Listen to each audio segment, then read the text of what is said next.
Good morning po, Doc. Juan, ito na ang pagkakataon mo upang makaalis na sa mental hospital na ito.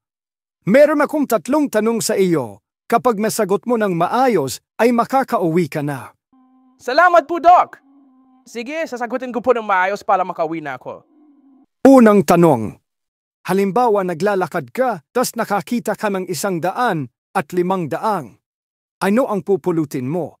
Basic na basic po yan, Doc. Yung 100 at 500, kukunin ko po pareho syempre. Aba, napakagaling na sagot Pangalawang talong. Halimbawa meron akong 4 na pusa, tas binigyan kita ng 2 pusa. Ilan ang pusa mo? Magiging 3 po ang pusa ko. Bakit naging 3?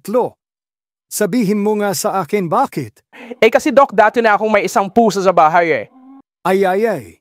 Magaling na mga tuwiran ito Sige, pangatlo at huling tanong, pag nasagot mo ng maayos ay malaya ka na.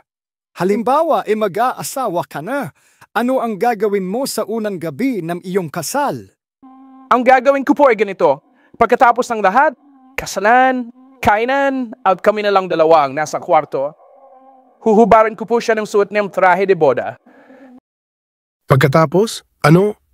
Halikan ko siya sa lips, sa noo, sa eyes, sa cheeks. Pagkatapos? Pagkatapos ay sa punong tainga naman. Pagkatapos? Sa leeg, pababa sa dibdib. Pagkatapos?